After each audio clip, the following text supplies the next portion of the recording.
और अल्लाह कह रहा है कि वमन आरद अन जिक्री फइन्न लहू मईशतन ज़न्का, जो मेरे जिक्र से मुंह मोड़ेगा हम उसकी जिंदगी को अजीरन बना देंगे, उसकी जिंदगी को परेशानी वाली जिंदगी बना देंगे, दुनिया में ही बना देंगे। और क़यामत के दिन क्या होगा? वनहशुरुहु यौमल क़ियामति आमा, और हम क़यामत के दिन उसको अंधा बना करके उठाएंगे। क़ाला रब्बी लिमा हशरतनी आमा, और वह इंसान कहेगा अल्लाह तूने मुझे अंधा बना कर क्यों उठाया? मैं तो दुनिया में अच्छा भला देखा करता था, मेरी आंखें ठीक थी, मेरी बीनाई ठीक थी। थोड़ा सा गर्म पानी ले आई, गर्म पानी। क़ाला रब्बी लिमा हशरतनी आमा, ऐ अल्लाह तूने मुझको अंधा बना करके क्यों उठाया?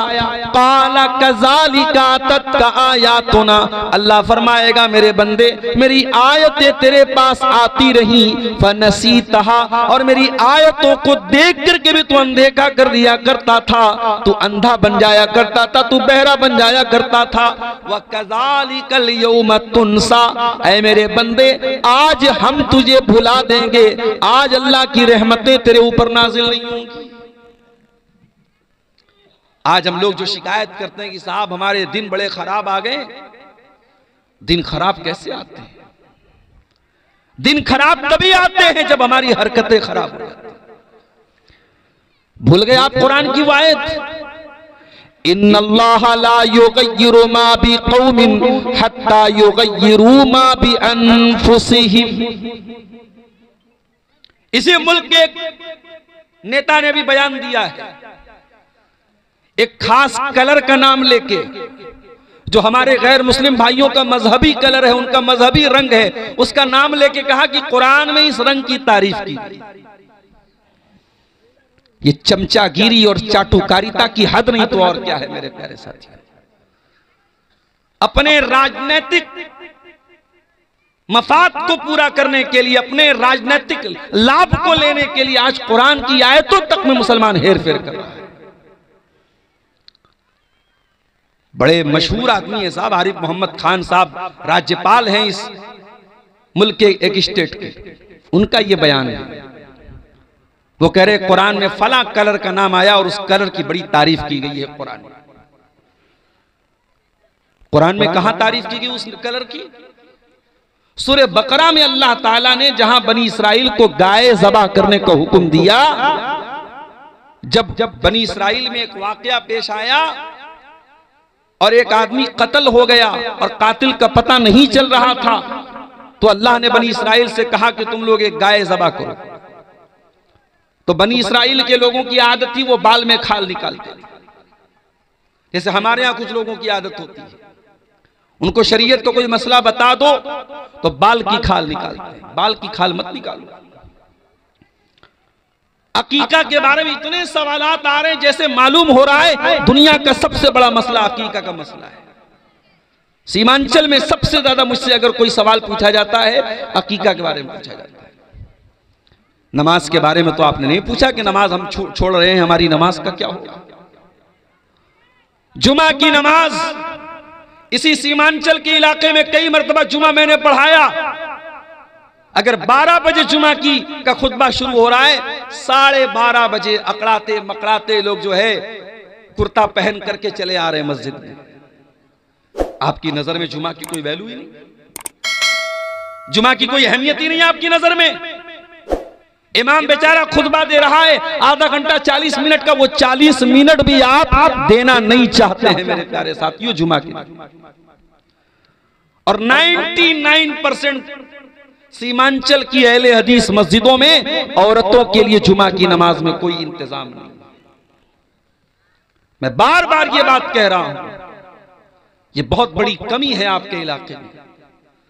और अगर शेरशाहबादी कौम को और आपको अपनी कौम को अगर तालीम से जोड़ना है, अपनी लड़कियों को गलत रास्ते पे जाने से बचाना है, अपनी कौम की बेटियों को इर्तिदाद से बचाना है, तो माफ कीजिएगा ये मेले ठेले वाले जलसों से सिर्फ काम नहीं बनेगा मेरे साथी।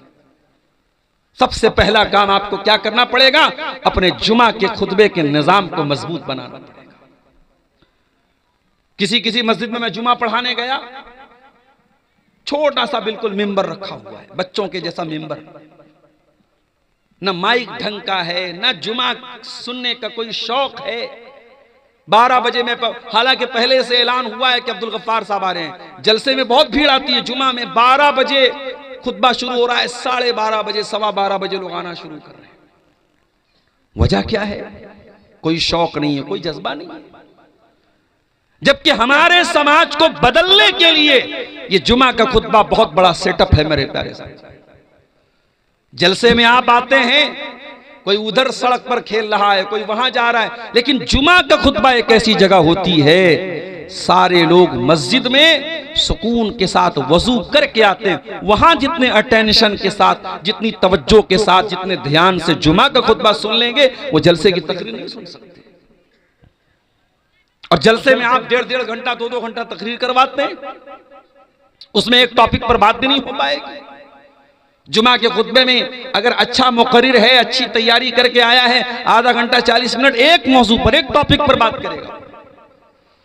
तो सीमांचल के हालात को अगर बदलना है, गांव के हालात को बदलना है, तो मैं बहुत अहम बात आपको बता रहा हूं, अपनी मस्जिदों में जुमा का सेटअप सही कीजिए। अच्छा खतीब जो अच्छी तकरीर कर रहा हो, अच्छा बयान दे रहा हो, उसको खतीब बनाइए अपने गांव की मस्जिद का, जो तैयारी करके खुतबा दे। और उसके बाद अल्लाह ताला ने अगर आपको नवाजा है, और यकीनन नवाजा है, अगर आप अपना घर बना सकते हैं तो मस्जिदों में लेडीज का इंतजाम भी आप कर सकते हैं। आप लेडीज का इंतजाम कीजिए, पर्दे के साथ, उनकी अलग एंट्री हो, अलग दरवाजा हो, वो आए और जुमा की नमाज में जरूर वो शामिल हो, जुमा के खुतबे में जरूर वो शामिल हो। अल्लाह के नबी के दौर में एक औरतें अल्लाह के रसूल के पास आती हैं और कहती हैं, गलबना अलैकर रिजाल, अय अल्लाह के नबी, मर्द हजरात तो बाजी मार ले गए, आपकी सारी तकरीर तो मर्दों के बीच में होती है, आप तो मर्दों को अपनी बातें सुनाते हैं। अय अल्लाह के नबी, हम औरतों की क्या गलती है? हमको दीन नहीं मिल रहा है, हमको दीन नहीं सुनाया जा रहा है। आपने फरमाया, क्या चाहती हो? कहा, अल्लाह के नबी, हफ्ते में एक दिन तो आप औरतों को खास तौर से नसीहत कीजिए। आपने हफ्ते का एक दिन मुकर्रर किया, और नबी के दौर की औरतें उस एक दिन में अल्लाह के रसूल के पास आती थी, और अल्लाह के नबी औरतों के लिए स्पेशल तकरीर करते थे, खुतबा देते थे, उनको समझाते थे, उनको नसीहत करते थे। और यहां तक कि जब आपने उस तकरीर में सदका और खैरात की फजीलत बयान की, अल्लाह की राह में दान करने की फजीलत बयान की, तो कई औरतों ने अपने कान के और अपने गले के जेवरात उतार के दे दिए अल्लाह की राह में।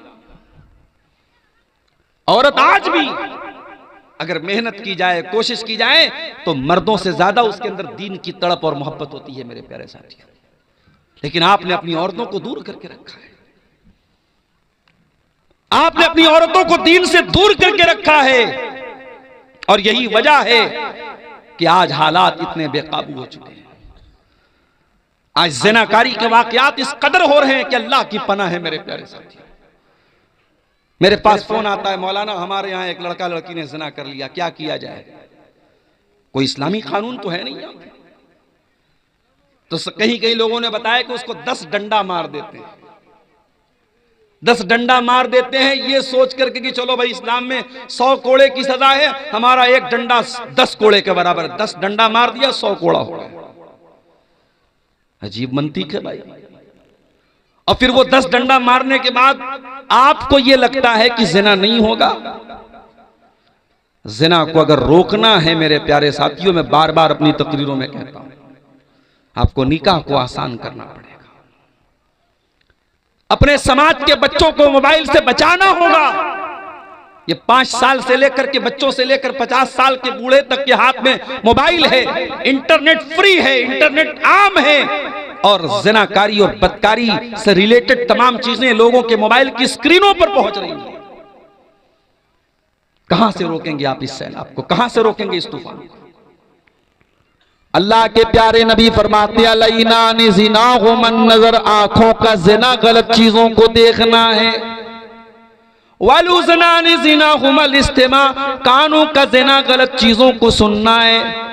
वल्लिसानु ज़िनाहुल कलाम, और ज़बान का ज़िना गंदी चीज़ों को मुंह से निकालना है। वल्यदु ज़िनाहल बत्शु, और हाथ का ज़िना गलत चीज़ों को टच करना है। वर्रिजलु ज़िनाहल खुता, और पैरों का ज़िना गलत चीज़ों की तरफ चल के जाना है। वल्क़ल्बु यहवा व यतमन्ना, और इंसान के दिल में गलत काम की ख्वाहिशात पैदा होती हैं, गलत ख्यालात पैदा होते हैं। वल्फर्जु युसद्दिक़ु ज़ालिका व युकज़्ज़िबुहु, और इंसान की शर्मगाह या तो उसकी तस्दीक कर देती है या तकज़ीब कर देती है। ज़िनाकारी के बढ़ते हुए रुझान की एक बहुत बड़ी वजह मेरे प्यारे साथियों, हमारा अपने कानों पर कंट्रोल करना नहीं है। आजकल मोबाइल से क्या क्या सुना जा रहा है। अभी मैं ट्रेन में आ रहा था, दो चार लड़कियां, वो कोई गाना आया है, उस गाने की म्यूजिक मोबाइल में बड़े बड़े स्पीकर में बजा के, चश्मा पहन के सब सेल्फी ले रही हैं, स्नैपचैट बना रही हैं। मैं चुपचाप से नजर झुका के बैठा हूं, क्या बोलूं भाई। जो चीज ना ट्रेंड में आ जाए, जो चीज ना वायरल हो जाए, लोग उसी के पीछे दीवाने हो जाते हैं। ये गाने बजाने और म्यूजिक ये कोई नई चीज नहीं है मेरे साथियों। अल्लाह ने इब्लीस को जब छूट दी थी तो इस बात की भी छूट दी थी, वस्तफ़्सिस मन इस्तता मिनहुम बिसौतिक, ऐ इब्लीस तू अपनी आवाज के जरिए मेरे बंदों में से जिसको चाहेगा तू गुमराह कर सकता है, मैं तुझको छूट दे रहा हूं। व अजलिब अलैहिम बिखैलिका व रजिलिका, और ऐ इब्लीस मेरे बंदों के लिए तू अपने चेलों चपेड़ों को लगा दे। वो पैदल चल करके भी मेरे बंदों को गुमराह करने की कोशिश करेंगे, वो सवार हो करके भी मेरे बंदों को गुमराह करने की कोशिश करेंगे। शैतान के चेले दो टाइप के होते हैं, एक पैदल होते हैं, एक सवार होते हैं।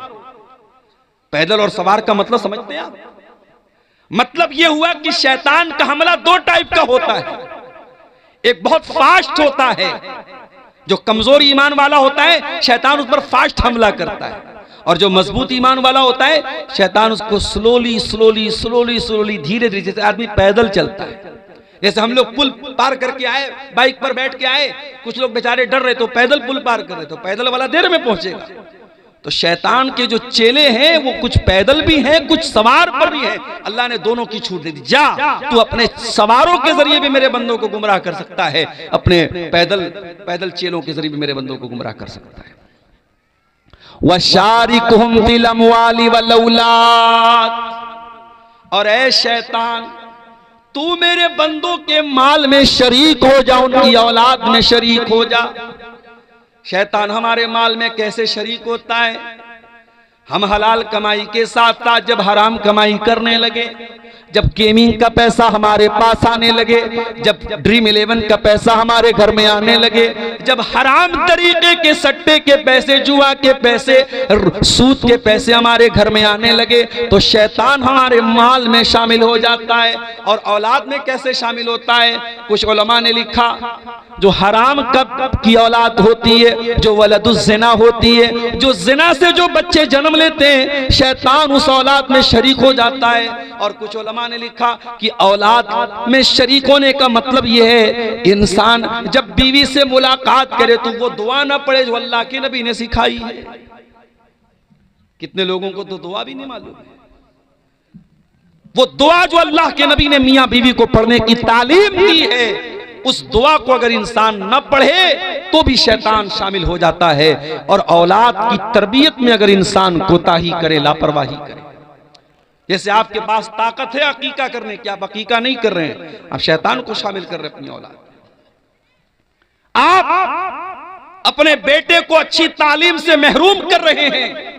बेटा मदरसे में पढ़ रहा था, अच्छा टैलेंटेड बच्चा था, लेकिन आपने चंद पैसों के लिए कि बेटा मेरा बड़ा हो गया है, 4 पैसा कमा के लाएगा, पढ़ाई छुड़ा दी उसकी, आप अपनी औलाद में शैतान को शामिल कर रहे हैं मेरे साथी। अल्लाह ताला ने शैतान को इन तमाम चीजों की छूट दी। ऐ शैतान तू आवाज के जरिए भी मेरे बंदों को गुमराह कर सकता है, और ऐ शैतान तू अपने चेलों के जरिए भी मेरे बंदों को गुमराह कर सकता है। ऐ शैतान तू मेरे बंदों के माल में भी शामिल हो सकता है, तू मेरे बंदों की औलाद में भी शामिल हो सकता है। आय अल्लाह, इतनी बड़ी छूट तो तूने शैतान को दे दी, लेकिन शैतान के वायरस से बचने के लिए हमारे पास एंटी वायरस क्या है? अय अल्लाह, शैतान के हमले से बचने के लिए हमारे पास एंटीबायोटिक क्या है? अल्लाह ने फौरन जवाब दिया, फरमाया इन्ना इबादी लैसा लका अलैहिम सुल्तान। ऐ शैतान, कान खोल कर सुन ले, जो मेरे बंदे होंगे उनके ऊपर तेरा कोई कंट्रोल नहीं होगा, मेरे बंदों पर तेरा कोई पावर नहीं चलेगा, तेरी कोई ताकत नहीं चलेगी। इसका मतलब यह हुआ कि शैतान के हमले से अगर बचना है तो एंटीवायरस क्या है? अल्लाह के बंदे बन जाओ।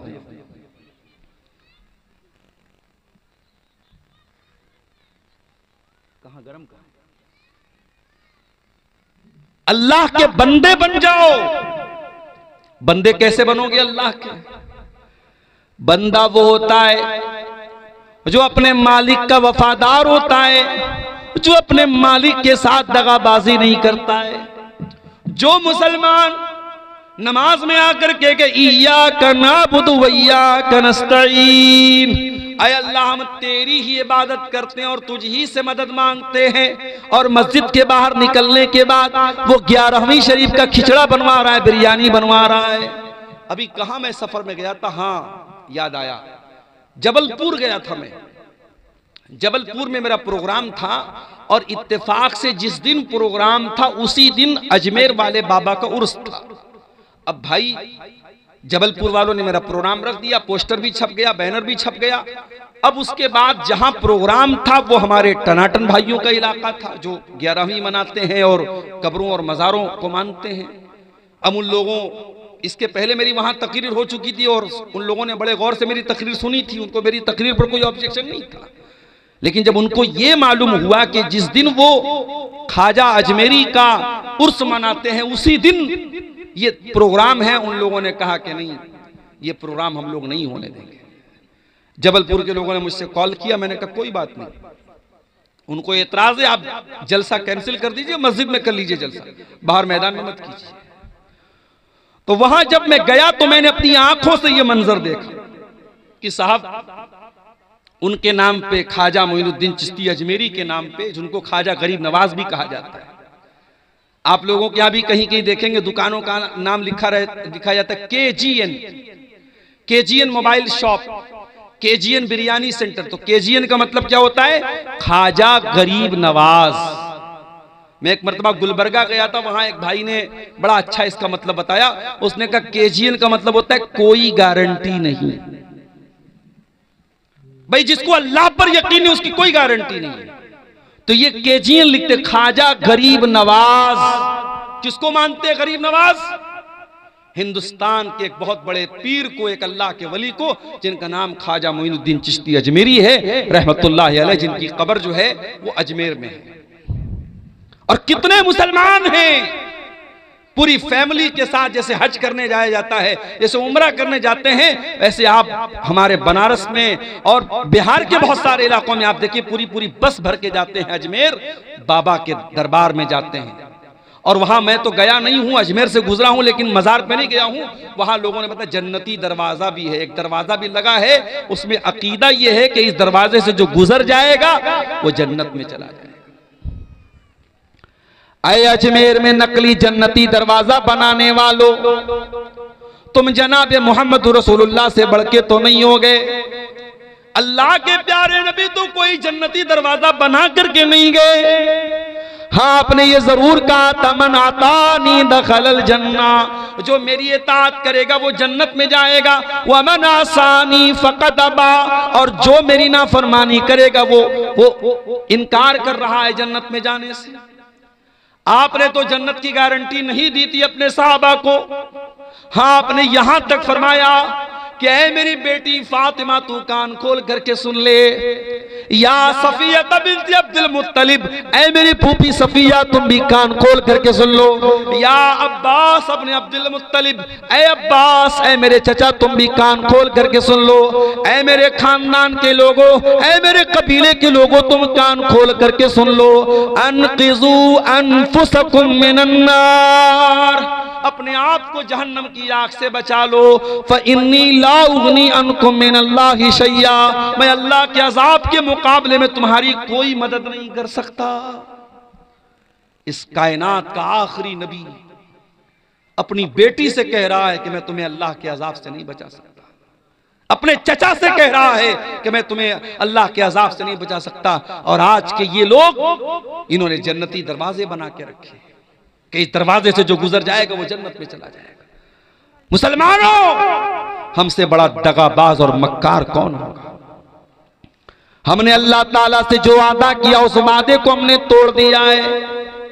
इन्ना इबादी लैसा लका अलैहिम सुल्तान, अल्लाह ने शैतान से कहा था जो मेरे बंदे होंगे, जो हकीकत में मेरे बंदे होंगे, उनके ऊपर तेरा जोर नहीं चलेगा। हम तो शैतान के गुलाम बन गए। कोई शिर्क कर रहा है, कोई ज़िना कर रहा है, कोई चोरी कर रहा है, कोई बेईमानी कर रहा है, कोई भाई की जमीन पर कब्जा कर रहा है, कोई बहन की जायदाद खा रहा है। हम तो अपनी ख्वाहिशों के बंदे बन गए, हम तो रुपये पैसे के बंदे बन गए। हम अल्लाह के बंदे कहां बने मेरे प्यारे साथी? अल्लाह के बंदे बन जाओ, शैतान का कोई जोर नहीं चलेगा तुम पर। तो ये जो नाच गाना और म्यूजिक है जिसके जरिए आज हम अपने कानों को लज्जत पहुंचा रहे हैं, ये भी शैतान की बहुत बड़ी चाल है। और समाज में जिना के फैलने की एक बहुत बड़ी वजह ये मोबाइल का गलत इस्तेमाल भी है मेरे प्यारे साथी।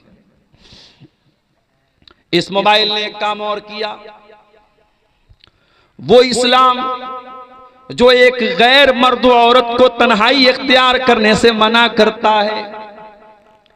आपकी लड़की जवान हो जाए, किसी गैर महरम लड़के के साथ, किसी गैर महरम मर्द के साथ तन्हाई इख्तियार करने की जवान लड़की को इजाजत नहीं है। और यह भी कान खोल करके सुन लो, लड़की जवान कब होती है?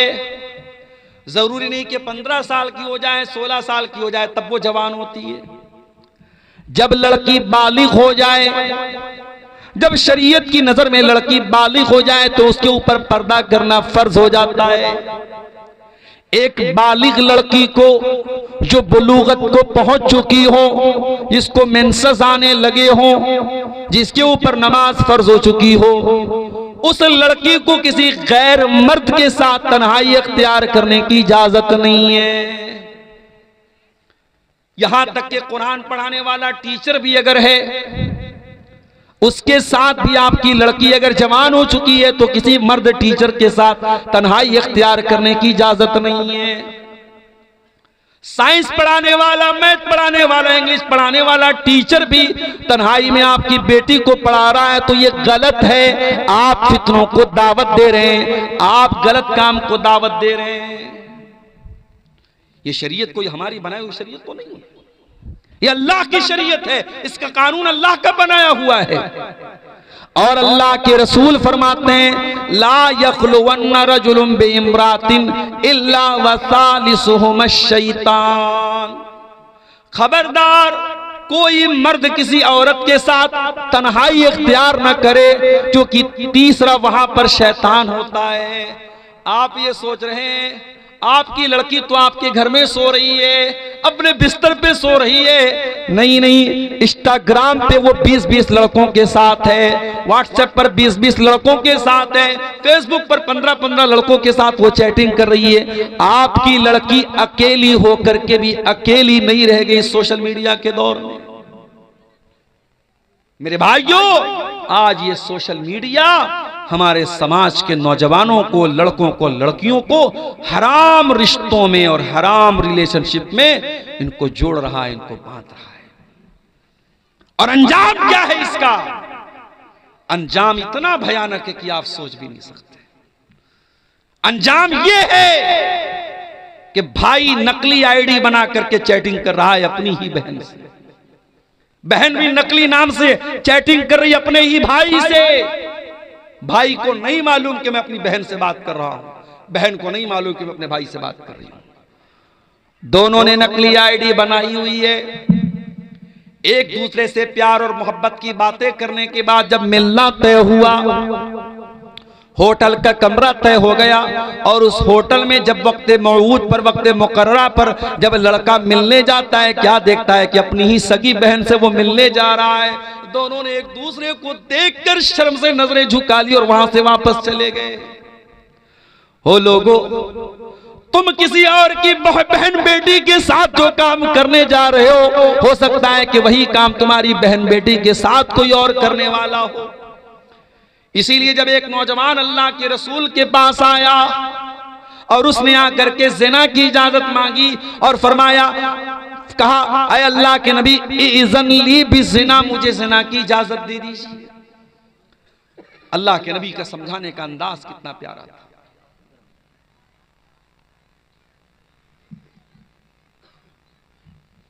समझाने का अंदाज कितना प्यारा था अल्लाह के नबी का। पढ़ाने वाले टीचरों को, वाज करने वाले वाइजों को, वक्तव्य पेश करने वाले वक्ताओं को, तकरीर करने वाले मुकर्रिरों को आज सीखने की जरूरत है जनाब मोहम्मद रसूलुल्लाह सल्लल्लाहु अलैहि वसल्लम। आज तो हमारा हाल ये है, हमें किसी के बारे में मालूम हो जाए कि ये लड़का गलत काम कर रहा है तो हम समझाने की बात कहां करते, हम तो मारने की, पीटने की और उसको समाज से बेदखल करने की बात करते हैं। वो नौजवान आता है, ऐ अल्लाह के नबी, मैं ज़िना की इजाजत चाहता हूं। अल्लाह के नबी ने कोई गुस्सा नहीं जाहिर किया। गौर करना, नबी का दौर है, सहाबा का दौर है, खुलेआम वो नौजवान आता और ज़िना की इजाजत मांग रहा है। अल्लाह के नबी अपने करीब उसको बुलाते हैं और एक ही सवाल पूछते हैं, तो हिब्बुहु लि उम्मिका, ये बताओ कि क्या तुम ये पसंद करोगे कि तुम्हारी मां के साथ ये हरकत की जाए।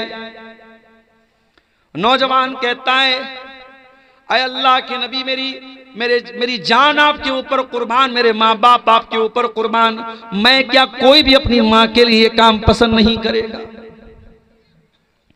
आपने पूछा, तो हिब्बुहु लि उख्ती का, क्या तुम ये पसंद करोगे तुम्हारी बहन के साथ ये हरकत की जाए। ऐ अल्लाह के नबी, मेरी जान आपके ऊपर कुर्बान हो, मैं क्या कोई भी अपनी बहन के लिए पसंद नहीं करेगा। आपने मां का नाम लिया, आपने बहन का नाम लिया, आपने बेटी का नाम लिया, आपने फूफी का नाम लिया, आपने खाला का नाम लिया और इन सारे रिश्तों का नाम लेने के बाद आपने फरमाया कि ऐ नौजवान, जब तू ये नहीं चाहता है कि तेरी माँ के साथ ये हरकत हो, तेरी बेटी के साथ ये हरकत हो, तेरी बहन के साथ ये हरकत हो, तेरी फूफी के साथ ये हरकत हो, तेरी खाला के साथ ये हरकत हो, तो वलन्नासु युहिब्बूनहु, लोग भी नहीं पसंद करते। तुम ज़िना करोगे तो किसी न किसी की बहन होगी, किसी न किसी की बेटी होगी, किसी न किसी की खाला होगी, किसी न किसी की फूफी होगी। फिर अल्लाह के नबी ने बड़े प्यार से उस नौजवान के दिल पर, सीने पर हाथ रखा और दुआ की, अल्लाहुम्मा ग़फ़िर ज़ंबहु व तहिर क़ल्बहु व हस्सिन फ़रजहु। ऐ अल्लाह, इस नौजवान के गुनाहों को तू बख्श दे, ऐ अल्लाह इसके दिल को पाक कर दे, ऐ अल्लाह इसकी शर्मगाह की हिफाजत फरमा दे। मुस्नद अहमद की सही रिवायत है, वो नौजवान वहां से चला जाता है और उस दिन के बाद से उस नौजवान के दिल में बुराई का ख्याल तक भी नहीं आता है। मेरे प्यारे साथियों, समाज को अगर गंदगी से बचाना है, समाज को ज़िनाकारी से बचाना है, तो ये सोच भी अपने अंदर डेवलप करनी पड़ेगी कि आज अगर हम किसी की बहन बेटी के साथ ये काम करेंगे तो कोई हमारे घर की दहलीज तक भी आएगा। इसीलिए अल्लाह जब कुरान में ज़िना का जिक्र करता है, फरमाता है वला तक़रबुज़्ज़िना, ऐ मेरे बंदो तुम ज़िना के करीब भी ना जाना, इन्नहु काना फ़ाहिशतन व साअ सबीला, इसलिए कि ये बहुत गंदा काम और बहुत बुरा रास्ता है। अल्लाह ने ज़िना को रास्ता कहा है। उलमा ने लिखा है इस आयत की तफसीर में कि अल्लाह ने ज़िना को रास्ता इसीलिए कहा है कि रास्ते में कमिंग एंड गोइंग दोनों होता है, आवागमन होता है, आना और जाना दोनों होता है। अगर आप ज़िना के रास्ते पे चल के कहीं जा रहे हैं तो सेम उसी रूट पर से कोई आएगा भी। इसीलिए इंसान को ज़िना कारी और बदकारी का जब ख्याल आए तो ये चीज़ भी ज़रूर अपने दिल में सोचनी चाहिए। मैं यहाँ जब इस गाँव में आया, मदरसे के ऑफिस में जब मैं पहुंचा तो वहां कैमरा लगा हुआ था मैंने प्रिंसिपल साहब से पूछा, सरी साहब से पूछा कि भाई ये कैमरा लगा है, तो उन्होंने कहा कि हाँ। इतना पिछड़ा इलाका और गांव है मगर माशाअल्लाह टेक्नोलॉजी अच्छी है, वाईफाई भी लगा हुआ है, कैमरा भी लगा हुआ है।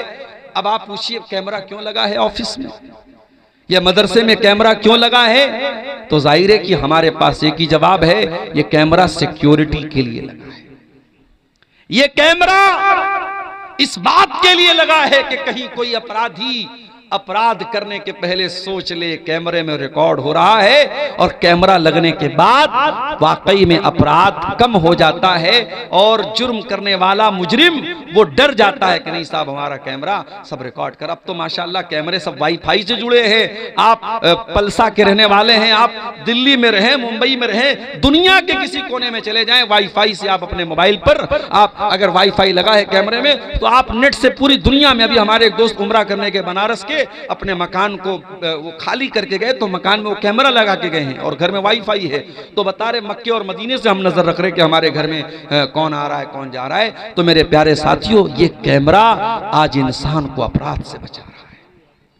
अगर दुनिया में इंसान का बनाया हुआ कैमरा अपराध से बचा सकता है तो अल्लाह ताला का कैमरा क्यों नहीं बचा सकता? दुनिया का कैमरा तो वाईफाई का मोहताज है, अल्लाह का कैमरा तो वाईफाई का मोहताज भी नहीं है। अल्लाह का कैमरा तो कभी खराब होने वाला भी नहीं है। मा यल्फिज़ु मिन क़ौलिन इल्ला लदैहि रक़ीबुन अतीद। अल्लाह का कैमरा तो जबान से निकलने वाले एक एक लफ्ज को रिकॉर्ड कर रहा है। इन्नहु अलीमुम बिज़ातिस सुदूर। अल्लाह का कैमरा तो दिल के अंदर चलने वाले ख्यालात को भी रिकॉर्ड कर रहा है। व इन्ना अलैकुम लहाफिज़ीन किरामन कातिबीन। अल्लाह की रिकॉर्डिंग करने वाले फरिश्ते सब कुछ रिकॉर्ड कर रहे हैं और जो कुछ हम कर रहे हैं वो सब रिकॉर्ड कर रहे हैं और कयामत के दिन वो रिकॉर्डिंग हमारे सामने पेश करेंगे। दुनिया का कैमरा फेल भी हो सकता है, खराब भी हो सकता है, उसके अंदर की जो फाइल है वो डिलीट भी हो सकती है, मगर अल्लाह ताला का कैमरा तो ऐसा है। मछली के पेट में यूनुस अलैहिस्सलाम है, मछली के पेट में, मछली के पेट का अंधेरा है, समंदर का अंधेरा है, रात का अंधेरा है, तीन तीन अंधेरों में यूनुस अलैहिस्सलाम है। दुनिया के किसी नेटवर्क की कवरेज नहीं है, दुनिया को कोई नेटवर्क वहां नहीं पहुंच सकता है। फनादा फिज़्ज़ुलुमात। मेरे अल्लाह की कुदरत तो देखो मेरे भाइयों, मेरे अल्लाह का पावर तो देखो। जब यूनुस अलैहिस्सलाम ने मछली के पेट में अल्लाह को पुकारा, तीन तीन अंधेरों में अल्लाह को पुकारा और क्या पुकारा? ला इलाहा इल्ला अंता सुब्हानका इन्नी कुन्तु मिनज़ ज़ालिमीन। ऐ अल्लाह तेरे सिवा मेरा कोई सहारा नहीं है, ऐ अल्लाह तू पाक है, मैं जालिम हूँ। मछली के पेट में यूनुस अलैहिस्सलाम ने दुआ की, अल्लाह ने वहां पर भी उनकी दुआ को सुन लिया। जहां कोई कवरेज ना हो वहां अल्लाह का कवरेज है। नबी के दौर में एक औरत ने, उसके शौहर ने ज़िहार कर लिया। औरत का नाम खौला बिन्त सालबा था। शौहर ने ज़िहार कर लिया। अरब में दस्तूर था, जब शौहर बहुत गुस्से में होता था बीवी के ऊपर तो कह देता था अंते कज़ार उम्मी अलैया, तू मेरे लिए वैसी ही है जैसे मेरी माँ की पीठ है। इसीलिए उलमा कहते हैं कि औरत अगर आपके निकाह में है, बीवी अगर है, तो बीवी को प्यार मोहब्बत में आप बाबू बोल दें, सोना बोल दें, जानू बोल दें, मगर बाज लोग बीवी को बेटा बोल देते हैं, नहीं बोलना चाहिए। या बाज लोग बीवी को मारे गुस्से, अरे मेरी माँ, ऐसा बोल देते, नहीं बोलना चाहिए। हालांकि बोलने से तलाक नहीं हो जाएगी, उस नीयत से आपने नहीं बोला है, मगर ये अल्फाज भी इस्तेमाल नहीं करने चाहिए। अरब में क्या होता था, लोग अपनी बीवी को गुस्से में कह देते तो तू मेरी माँ की पीठ की तरह है, तो वो बीवी हराम हो जाती थी।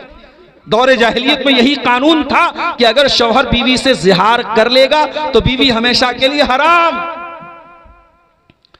खौला बिन्ते सालबा कई बच्चों की मां थी, बूढ़ी हो चुकी थी, 40-50 साल उनकी उम्र हो चुकी थी। उनके शौहर ने उनसे ज़िहार कर लिया। शौहर शर्मिंदा हुए, सहाबा से जाकर के फतवा मांगा। सहाबा ने कहा हमें जहां तक मालूम है आपने ज़िहार कर लिया, बीवी आपके ऊपर हराम हो गई। बड़े गौर से सुनना पलसा वालों, वो औरत चल करके अल्लाह के नबी के पास आई और आकर के कहती है, अल्लाह के नबी, अकला शबाबी, मेरे शौहर ने मेरी जवानी को, मेरा शौहर खा गया। मैं निकाह करके आई थी, जवान थी, आज अधेड़ हो चुकी हूँ, 50 साल मेरी उम्र हो चुकी है। अय अल्लाह के नबी, जवानी तो मेरी खा गया और आज बुढ़ापे में मुझसे जिहार कर लिया है। मैं छोटे छोटे बच्चों को लेकर के कहाँ जाऊंगी? अय अल्लाह के नबी, मेरे मायके में भी कोई नहीं है, मेरा कोई भाई बहन भी नहीं है, मैं कहाँ जाऊंगी, किसके दर पे जाऊंगी? नबी अकरम ने फरमाया, अय खौला बिनते सालबा, अगर तुम्हारे शौहर ने तुमसे जिहार कर लिया है तो मेरे पास तुम्हारा कोई सॉल्यूशन नहीं है, तुम अपने शौहर के ऊपर हराम हो चुकी हो। इतना कह करके वो औरत रोने लगी और अल्लाह के नबी ने इतना कह करके दरवाजा बंद कर लिया। हो लोगो, तुमने तो नारे लगा के रखे हैं कि हम तो रसूल के दरबार से जाके हर चीज ले लेंगे, यहां तो रसूल ने भी अपना दरवाजा बंद कर लिया है। वो औरत रोती हुई घर आती है और आकर के वजू करती है, मुसल्ला बिछाती है और अल्लाह की बारगाह में सजदे में गिर जाती है और कहती है, अल्लाह, मेरा सजदे से, तेरी बारगाह में ये सजदे से सर तब तक न उठेगा जब तक तू मेरे बारे में कुरान की कोई आयत नाजिल न कर देगा, जब तक मेरे बारे में शरीयत का कोई हुक्म नाजिल न कर देगा।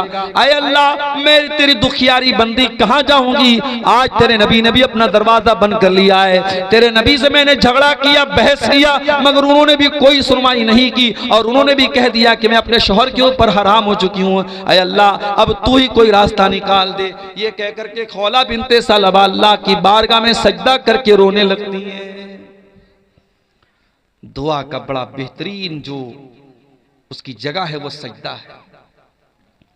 अगर आपको कोई दुआ अल्लाह से करनी है, कोई चीज मांगनी है, जिनके घर में औलाद नहीं है उनको तरीका बता रहा हूं, जो नौकरी के लिए परेशान है उनको तरीका बता रहा हूं, जो रोजगार के लिए परेशान है उनको तरीका बता रहा हूं। रात के आखिरी पहर में उठो, जिस पहर में दुनिया सो रही हो, ये टाइम अल्लाह को मनाने का टाइम है। ये वो टाइम है जब अल्लाह खुद आसमान दुनिया पर नाजिल होता है और कहता है, मेरे बंदो मुझसे मांगो, मैं तुम्हें दूंगा।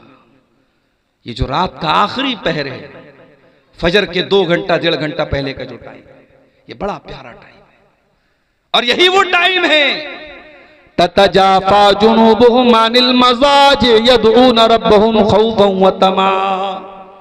अल्लाह के नेक बंदे उसी टाइम बिस्तर से अलग होकर के अल्लाह को पुकारते रहते हैं। यदऊन रब्बहुम खौफन व तमा, वो अल्लाह के अजाब से डरते भी हैं और अल्लाह से रहमत की उम्मीद भी लगाते हैं। ओ औलाद से महरूम जोड़ो, ओ रोजी रोटी से परेशान लोगो, ओ कारोबार से परेशान लोगो, रात में उठा करो, तहज्जुद पढ़ा करो और तहज्जुद के सजदे में गिर करके अल्लाह से अपना सवाल करो, अल्लाह से मांगो तुम्हें जो मांगना है। खौला बिनते सालबा अल्लाह से दुआ करती हैं और अल्लाह कुरान की आयत नाजिल कर देता है, क़द समिअल्लाहु क़ौलल्लती तुजादिलुका फ़ी ज़ौजिहा व तश्तकी इलल्लाह। ऐ मेरे नबी, अल्लाह ताला ने उस औरत की फरियाद को सुन लिया जो आपसे आकर के झगड़ा कर रही थी। तश्तकी इलल्लाह, आपसे झगड़ा कर रही थी और अल्लाह से शिकवा कर रही थी। वल्लाहु यस्मउ तहावुरकुमा, और ऐ नबी, जब आप उस औरत से बातचीत कर रहे थे, अल्लाह ताला आपकी और उस औरत की बातचीत को सुन रहा था। हजरत आयशा कुरान की आयत के नाजिल होने के बाद कहती हैं, बड़ी पाक है वो जात जो अर्श के ऊपर मुस्तवी है, जो 7वें आसमान के ऊपर अर्श पर उसकी जात है, लेकिन वो अर्श वाली जात अपनी बंदी की बातचीत को सुन रही थी। अल्लाह ताला अपनी उस बंदी की बातचीत को सुन रहा था, जबकि मैं वो अना फी नाहियतिल बैत, मैं उसी घर के कोने में थी, मैं उस औरत की बात नहीं सुन पाई, मगर नबी से उस औरत ने जो बातचीत की वो अल्लाह ताला ने सुन ली। ये ईमान होना चाहिए हमारा, अल्लाह का वो डर होना चाहिए हमारे अंदर। दुनिया में कोई देखे या ना देखे, अल्लाह देख रहा है, और अल्लाह जो देख रहा है मेरे प्यारे साथियों, तो अल्लाह हिसाब भी लेगा। फमन यामल मिस्काल ज़र्रतिन खैरन यरा, जर्रा बराबर तुम कोई नेकी करोगे वो भी सामने देख लोगे। वमन यामल मिस्काल ज़र्रतिन शर्रन यरा, और जर्रा बराबर तुम कोई गुनाह करोगे वो भी तुम अपने सामने देख लो। अल्लाह के तराजू पर सबको तौला जाएगा। फमन यामल मिस्काल ज़र्रतिन खैरन यरा, अल्लाह के तराजू पर तुम्हारे नामे आमाल में अगर कोई नेकी होगी तुम उसको भी सामने देख लोगे। वमन यामल मिस्काल ज़र्रतिन शर्रन यरा, और जर्रा बराबर नामे आमाल में कोई गुनाह होगा वो भी तुम देख लोगे। अल्लाह के रसूल के पास एक सहाबी आए, आए अल्लाह के नबी मेरे कुछ गुलाम हैं, बड़ी बदतमीजी मेरे साथ करते हैं, बड़ी नाफरमानी करते हैं, मैं उनको गाली भी दे देता हूँ, कभी कभी मार भी देता हूँ। आए अल्लाह के नबी कहीं अल्लाह ताला क्या मेरी पकड़ तो नहीं होगी, कहीं मुझको सजा तो नहीं दी जाएगी। आपने फरमाया ऐ मेरे सहाबी, तुम्हारे जो गुलाम तुम्हारी नाफरमानी करते हैं, तुम्हारे साथ जो बदतमीजी करते हैं, अल्लाह ताला के उसको भी तौला जाएगा, और तुम जो सजा देते हो उसको भी तौला जाएगा। अगर तुम्हारी सजा कम होगी और उनकी नाफरमानी ज्यादा होगी, कान लकल फजलू, तो तुम्हारा फायदा हो जाएगा, तुम्हें उनकी कुछ नेकियां मिल जाएंगी, तुम्हारे कुछ गुनाह उनको दे दिए जाएंगे। लेकिन ऐ मेरे सहाबी, अगर तुम्हारे गुलामों की बदतमीजी कम निकली, उनकी नाफरमानी कम निकली और तुम्हारी सजा ज्यादा निकली, तो फिर तुम्हारा नुकसान हो जाएगा और तुम्हारी कुछ नेकियां कम हो जाएंगी और उनके कुछ गुनाह तुम्हारे ऊपर लाद दिए जाएंगे। नबी ने इतना कहा, सहाबी एक कोने में गए, ज़ारो कतार रोने लगे, दहाड़े मार मार के रोने लगे और कहने लगे अल्लाह के नबी, मैं अपने गुलामों को सजा तो देता हूँ मगर मैं नाप तौल के नहीं देता हूँ, मैंने नाप तौल के तो नहीं दिया है, मुझे क्या पता कहीं अगर मेरी सजा ज्यादा हो गई और उनकी नाफरमानी कम हो गई, अय अल्लाह के नबी तब तो मेरा बहुत नुकसान हो जाएगा। आपने फरमाया ऐ मेरे सहाबी, क्या तूने कुरान की आयत नहीं पढ़ी है? अल्लाह ने कुरान में फरमाया वनज़उल मवाज़ीनल क़िस्त लियौमिल क़ियामा, हम क़यामत के दिन इंसाफ का तराजू रखेंगे। व इन काना मिस्काल हब्बतिन मिन खरदलिन अतैना बिहा, और एक राई के दाने के बराबर भी अगर कोई चीज होगी अल्लाह के तराजू पर तुम्हारे सामने आ जाएगी। व कफा बिना हासिबीन, और अल्लाह जब हिसाब लेगा तो एक एक चीज का हिसाब लेगा। ऐ मेरे साहबी, तुमने अपने गुलामों को जो सजा दी है वो तो तौली जाएगी, वो तो नापी जाएगी। साहबी ने कहा ऐ अल्लाह के रसूल, मैं इतना बड़ा खतरा मोल नहीं ले सकता, मैं इतना बड़ा रिस्क मोल नहीं ले सकता, मैं आपको गवाह बना के कहता हूँ इन्नी उशहिदुकुम अला अन्नहुम अहरारुन कुल्लुहुम, ऐ अल्लाह के नबी मैं आपको गवाह बना के कहता हूँ मैं अपने सारे गुलामों को आजाद कर रहा हूँ। आज देश से भ्रष्टाचार क्यों नहीं खत्म हो रहा है? क्यों ये करप्शन हो रहा है? क्यों ये पुल टूट जाते हैं? क्यों ये सड़कें खराब बनती हैं? क्यों ये चोरी होती है? क्यों ये बेईमानी होती है? क्योंकि डर का एहसास नहीं है, जवाबदेही का एहसास नहीं, किसी को जवाब देना है। स्कूल में पढ़ाने वाला टीचर, फोन आ गया अधिकारी आ रहा है, टीचर होशियार हो जाता अधिकारी आ रहा है, बच्चों जल्दी से किताब खोल लो। टाइम से सारे टीचर स्कूल में आ गए, अधिकारी आ रहा है। तुम्हें दुनिया के ऑफिसर का इतना डर है कि तुम दुनिया के ऑफिसर के आने पर अपने काम को सही तरीके से करने लगते हो। काश है दुनिया वालों तुमको अपने ऊपर उस जात का भी इतना डर पैदा हो जाए, उसकी पकड़ का भी इतना डर पैदा हो जाए जो हर लम्हा तुम्हारे ऊपर नजर रखे हुए, जो तुम्हारी एक एक एक्टिविटी को जो जात देख रही है। मेरे प्यारे भाइयों, दुनिया में स्कूल में बच्चा फेल हो जाता है, स्टूडेंट फेल हो जाता है, उसका रिजल्ट उसको दिया जाता है।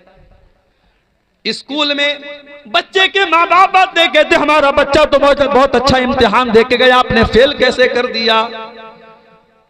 स्कूल वाले कहते हैं ठीक है, अपने आपके बच्चे की कॉपी निकलवा लेते हैं। बच्चे की कॉपी निकलवाई जाती है और कॉपी दिखा करके टीचर दिखा देता है, देख लीजिए आपके बच्चे ने क्या लिखा था और क्या उसको नंबर मिला है। ये दुनिया का एक सिस्टम है।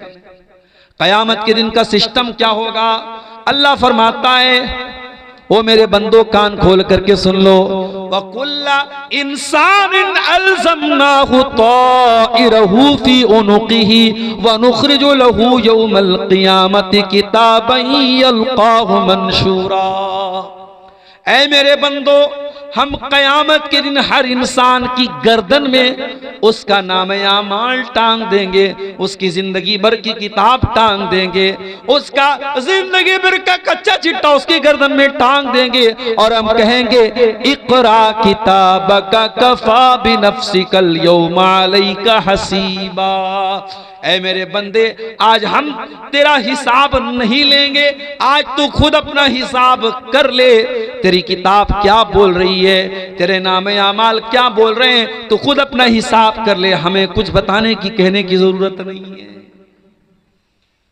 दुनिया में अपराधी जेल में जाता है, बड़ा अपराधी होता है तो जेल में उसको वीआईपी ट्रीटमेंट मिलता है, जेलर से उसकी दोस्ती हो जाती है।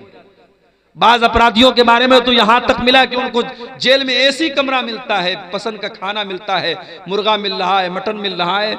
जेल न हुई साहब, घर से अच्छा हो गया। अल्लाह ताला के ऐसा कोई सिस्टम नहीं है।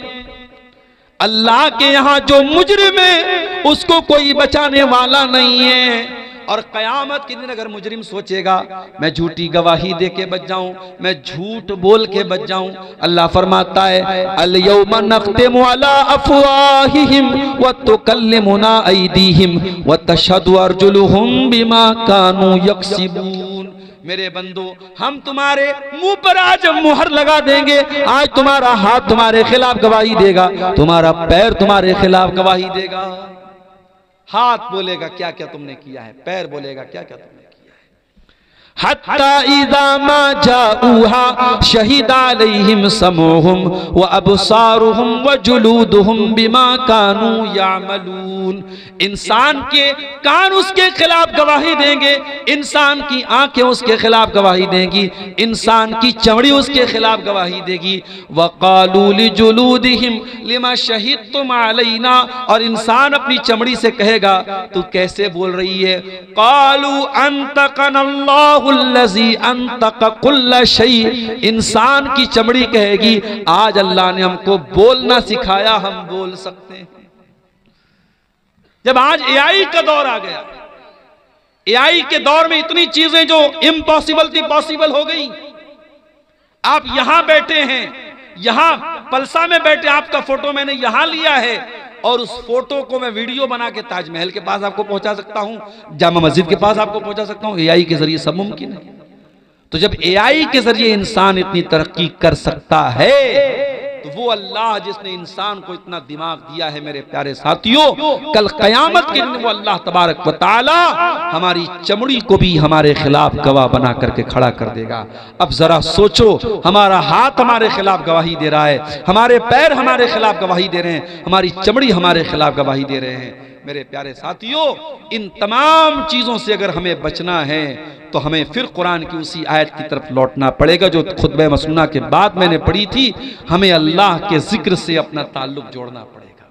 मैं ये नहीं कहता कि आप कारोबार न करें, आप रोजी रोटी न कमाएं, यकीनन बेशक आप खूब पैसा कमाएं, हमारे मदरसे नहीं चलेंगे अगर आप पैसा नहीं कमाएंगे, हमारी मस्जिदें बंद हो जाएंगी अगर आप पैसा नहीं कमाएंगे। आपका पैसा कमाना, दौलत कमाना ये बुरा नहीं है, मगर दौलत को सब कुछ समझ लेना ये बुरा है। इसीलिए अल्लाह ने हमें जो दुआ सिखाई कुरान में, रब्बना आतिना फिद दुनिया हसना व फिल आखिरति हसना व क़िना अज़ाबन्नार। ऐ अल्लाह, हमको दुनिया में भी तू भलाई अता फरमा और आखिरत में भी हमको भलाई अता फरमा और जहन्नम की आग से हमको बचा ले। और इसीलिए अल्लाह ताला ने कारून जैसे पैसे वाले को नसीहत की, फरमाया वब्तग़ि फ़ीमा आताकल्लाहु दारल आखिरा।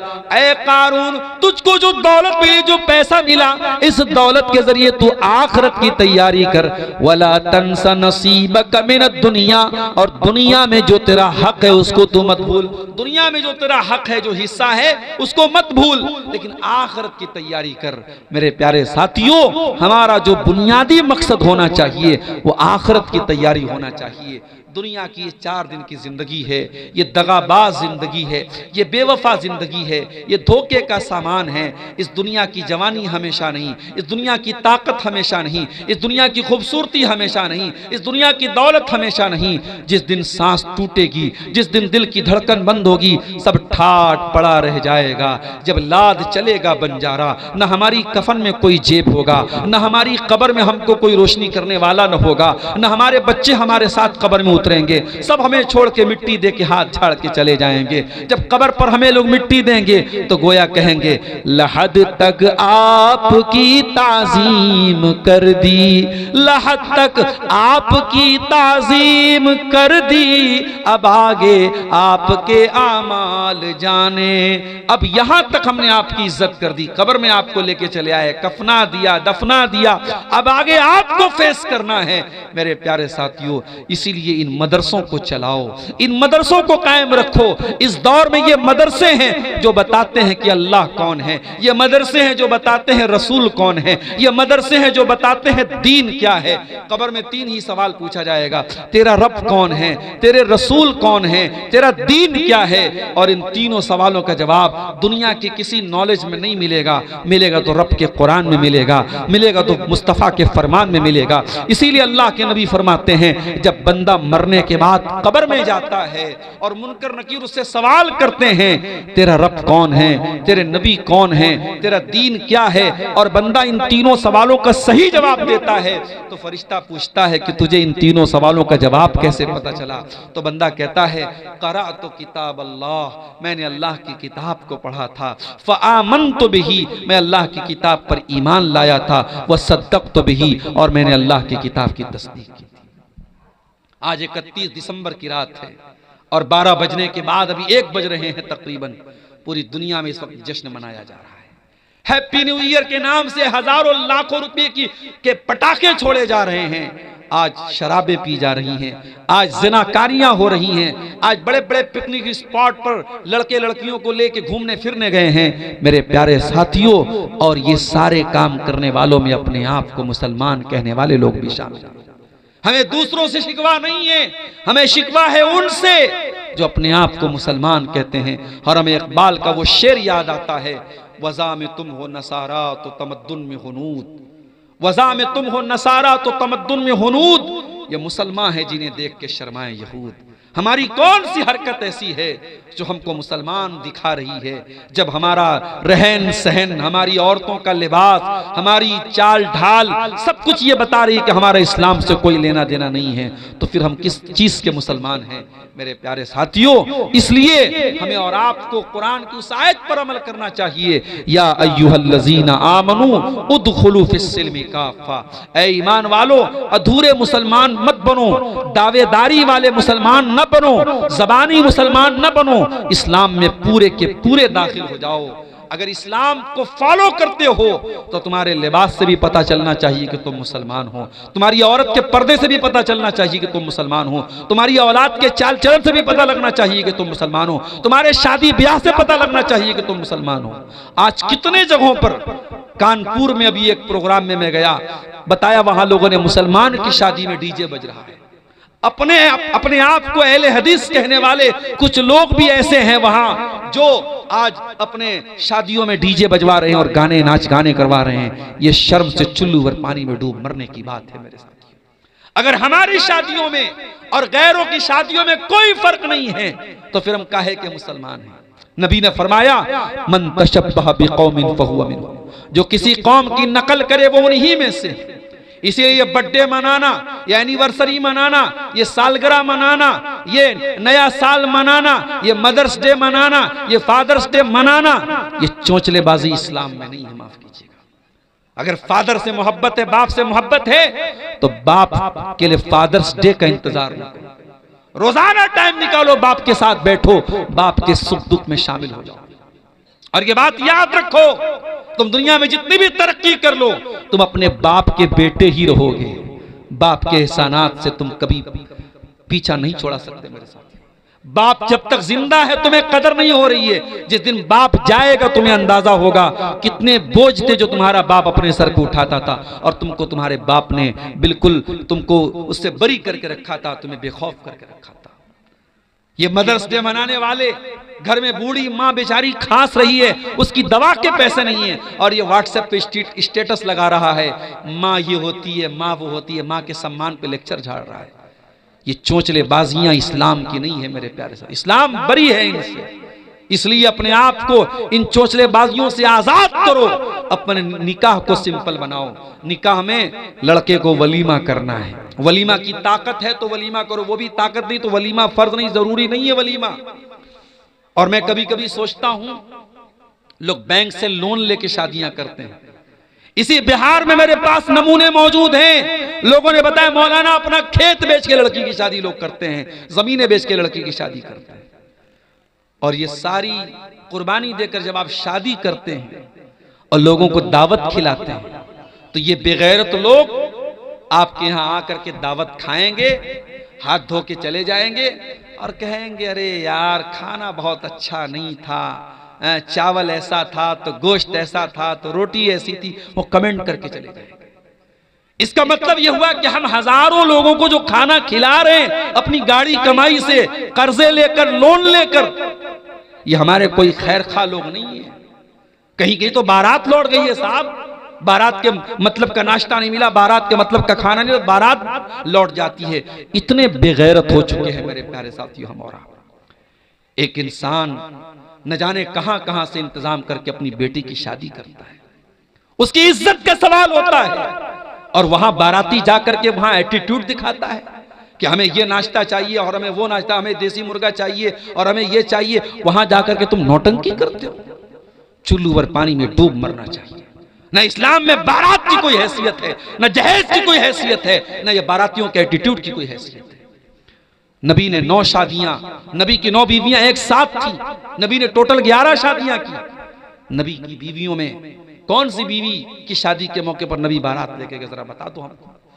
नबी की 4 बेटियां थी, कौन सी बेटी को नबी ने जहेज दिया, जरा बता दो हमें।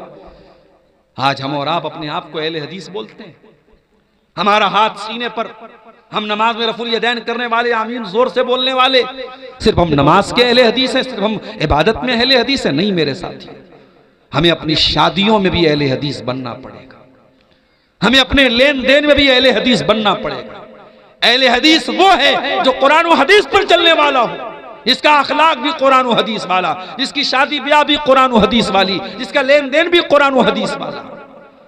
आज अफसोस की बात है कितने हमारे इसी सीमांचल के इलाके में मैं देखता हूं नमाज से कोई मतलब नहीं, पैसा आ रहा है, मदरसे में खूब चंदा दे रहे हैं, मस्जिद में खूब चंदा दे रहे हैं, नमाज से कोई मतलब नहीं। अल्लाह की रस्सी बहुत ढीली करके रखी, अल्लाह ने जिन रस्सी टाइट कर लेगा तुम्हें सड़क पर आते हुए देर नहीं लगेगी। दुनिया में मिसालें मौजूद हैं, कल करोड़पति थे आज सड़क पर आ गए, कल बादशाह थे आज भीख कटोरा मांग के भीख मांग रहे हैं, कटोरा लेकर के। अल्लाह की पकड़ से डरो मेरे भाइयों। अगर तुम नमाज नहीं पढ़ते और तब भी अल्लाह रोजी दे रहा है, तुम अल्लाह को याद नहीं करते तब भी तुम्हारा काम चल रहा है, तो ये मत समझो कि अल्लाह तुमसे खुश है। अल्लाह ने ढील दे के रखी और जिस दिन अल्लाह रस्सी को टाइट करेगा तुम्हारे पास भागने का रास्ता नहीं बचेगा। इसीलिए अल्लाह कुरान में कहता है रिजालुल्ला तुलहीहिम तिजारतुम वला बैउन अन जिक्रिल्लाह। हकीकत में मर्द वो लोग होते हैं जो कारोबार भी करते हैं, जो लेन देन भी करते हैं, मगर उनका कारोबार उनको अल्लाह के जिक्र से, नमाज से गाफिल नहीं करता है। यखाफून यौमन ततक़ल्लबु फीहिल क़ुलूबु वल अब्सार। वो उस दिन से डरते हैं जिस दिन आंखें अपनी जगह पे नहीं रहेंगी, कलेजे अपनी जगह पे नहीं रहेंगे, आंखें उलट पलट जाएंगी, कलेजे उलट पलट जाएंगे। नमाज पढ़ो मेरे भाइयों, अपने बच्चों को भी नमाजी बनाओ, अपने घर का माहौल ऐसा बनाओ कि एक आदमी भी नमाज न पढ़े तो उसका हिसाब लिया जाए। माए जब मुसल्ले पर बैठे तो बेटियों को लेकर के बैठे, माँ अपनी बच्चियों को नमाजी बनाए, बाप अपने बच्चों को नमाजी बनाए। ईसा अलैहिस्सलाम जब दुनिया में पैदा हुए, अपनी माँ की गोद में पहला लफ्ज उन्होंने क्या बोला था? काला इन्नी अब्दुल्लाह, मैं अल्लाह का बंदा हूँ। आतानियल किताब व जालनी नबिया, अल्लाह ने मुझको अपनी किताब दी, अल्लाह ने मुझको अपना नबी बनाया। व जालनी मुबारकन ऐनमा कुन्तु व औसानी बिस्सलाह, और अल्लाह ने मुझे बरकत वाला बनाया और अल्लाह ने मुझे नमाज का हुक्म दिया है। ईसा अलैहिस्सलाम दूध पीते बच्चे हैं, अपनी माँ की गोद में पहला जुमला क्या बोलते हैं? अल्लाह ने मुझे नमाज का हुक्म दिया है। अगर ईसा अपनी माँ की गोद में नमाज की बात कर रहे हैं तो मेरे प्यारे साथियों, हमारी और आपकी जिंदगी में भी नमाज होनी चाहिए। आइए, ये रात का सुहाना वक्त है, हम इस वक्त में ये अज़्म करें, ये अहद करें और यहाँ से ये अहद करके जाएं कि अगर हमारी जिंदगी में नमाज नहीं है तो हम नमाज लाएंगे। अगर हमारी जिंदगी में अल्लाह का जिक्र नहीं है तो हम जिक्र लाएंगे, हम अल्लाह को याद करेंगे। और याद रखो मेरे भाइयों, मुल्क के हालात बहुत अच्छे नहीं हैं। अभी इस मुल्क में एक मुफ्ती साहब ने जब एक गैर मुस्लिम को, गैर मुस्लिम ही उसको कहा जाएगा, जो अल्लाह को नहीं मानता वो मुसलमान कहाँ है, एक मुल्हिद को एक मुसलमान आलिम दीन ने जब उसको लाजवाब कर दिया तो ये बात बहुत सारे लोगों को हजम नहीं हुई। अब मुफ्ती साहब के पुराने पुराने वीडियोस निकाल करके मुफ्ती साहब के खिलाफ एक माहौल बनाया जा रहा है। और दुआ कीजिए अल्लाह खैर का मामला करे, वरना बहुत बड़ी मुसीबत में मुफ्ती साहब को डालने की कोशिश हो रही है। हालात ये है मेरे प्यारे साथियों, और इन हालात में हमारी जिम्मेदारी क्या है? हमारी बहुत बड़ी जिम्मेदारी ये है कि हम अल्लाह से अपना ताल्लुक मजबूत करें मेरे साथियों। अगर अल्लाह हमसे नाराज रहेगा तो हम दुनिया में कभी इज्जत नहीं पा सकते। इज्जत और जिल्लत अल्लाह के हाथ में। वलिल्लाहिल इज्जतु व लिरसूलिही व लिलमुमिनीन, इज्जत अल्लाह के लिए, इज्जत रसूल के लिए, इज्जत ईमान वालों के लिए। व तुइज्जु मन तशा व तुज़िल्लु मन तशा, अल्लाह जिसे चाहता है इज्जत देता है, अल्लाह जिसे चाहता है जिल्लत देता है। अगर हमें दुश्मन की चाल से बचना है, अगर हमें जालिमों के जुल्म से बचना है तो हमें अल्लाह से अपना ताल्लुक मजबूत करना पड़ेगा मेरे साथियों। इसीलिए अल्लाह कुरान में कहता है फज़कुरूनी अज़कुरुकुम वश्कुरूली वला तकफुरून, मुझे याद करो मैं तुम्हें याद करूंगा। ऐ मेरे बंदो, जब तुम्हारी जिंदगी में हमारा जिक्र होगा, जब तुम हमको याद करोगे तो हम तुमको याद करेंगे। जब तुम हमारा शुक्रिया अदा करोगे तो हम तुम्हें दुनिया में इज्जत देंगे। मेरा शुक्रिया अदा करो, मेरी नाशुक्री मत करो। इसीलिए अल्लाह ताला को अगर हम याद करेंगे तो अल्लाह ताला हर मौके पर हमको याद रखेगा और हम पर अपने कर्म की बारिश करेगा। इसलिए मेरे साथियों, मुल्क के मौजूदा हालात में जब हमें अपनी जान के मुतालिक, अपनी मसाजिद के मुतालिक, अपनी आबरू के मुतालिक, अपने वजूद के मुतालिक हमें बहुत सारे खतरात और अंदेशे हैं, ऐसे नाजुक मोड़ पर हम हिंदुस्तान में इस वक्त खड़े हैं। हमें और आपको अल्लाह से अपने ताल्लुक को मजबूत करने की ज़रूरत है मेरे प्यारे साथियों। और कुरान की वही आयत में फिर से रिपीट कर रहा हूँ, वमन अअरज़ अन ज़िक्री फ़इन्न लहू मईशतन ज़न्का, कि जो मेरे जिक्र से मुंह मोड़ेगा हम उसकी ज़िंदगी को तंग बना देंगे और उसे क़यामत के दिन हम अंधा बना करके उठाएंगे। मेरे प्यारे साथियों, जलसे के जिम्मेदारान ने मुझसे एक बात की कही थी कि कुछ लोग अभी तक ऐसे हैं इस जलसे में जिन्होंने जलसे को ताउन नहीं किया है और वो आपके हाथ पे आकर के कुछ ताउन करना चाहते हैं। जलसे वालों ने मुझसे गुजारिश की थी कि बहुत पिछड़ा इलाका है और यहाँ इदारे के लिए ताउन की ज़रूरत है। ये इन्होंने भाई साहब ने अच्छा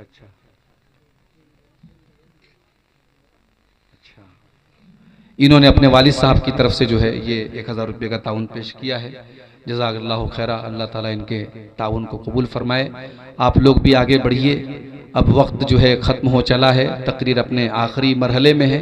आप हज़रात आगे बढ़ें और जो लोग अभी तक इस मदरसे को ताउन नहीं किए हैं वो आगे बढ़ करके इस इदारे को ताउन दें। अल्लाह ताला आपके सदक़ात और खैरात को कबूल फरमाए। कुछ सवालात की बात थी, आए हैं क्या कुछ सवालात?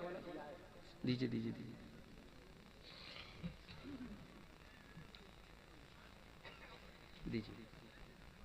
इकट्ठे दीजिए।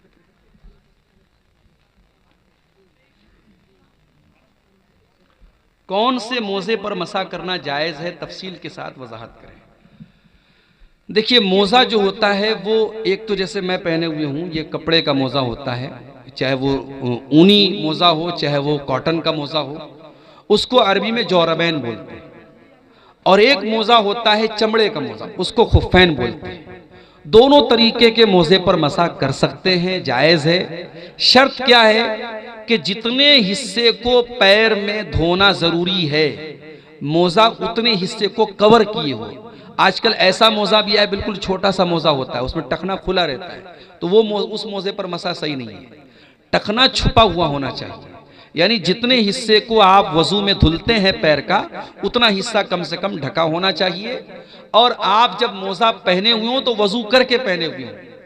तो अब उस मोज़े पर आप अगर मुकीम हैं, अपने घर पर हैं, तो एक दिन और एक रात, मिसाल के तौर पर आज अगर ज़ोहर की नमाज के बाद आपने वजू करके मोज़ा पहना है, तो कल अगले दिन आप ज़ोहर तक उस मोज़े को पहने पहने आप मसा करके नमाज पढ़ सकते हैं।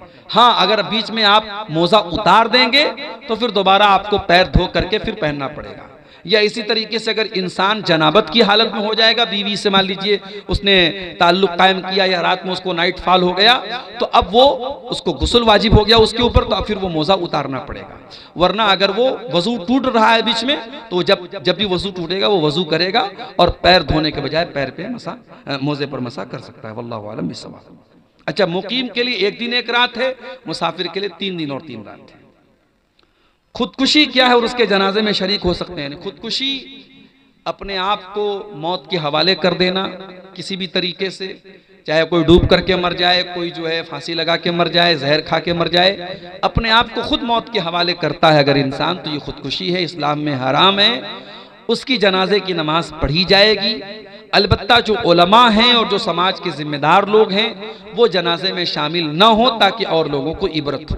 अल्लाह के नबी अलैहिस्सलाम के दौर में जब खुदकुशी का मामला आया तो आपने सहाबा से कहा कि तुम लोग जनाजा पढ़ लो। आपने जनाजा पढ़ने का हुक्म दिया, लेकिन आपने खुद नहीं पढ़ाया।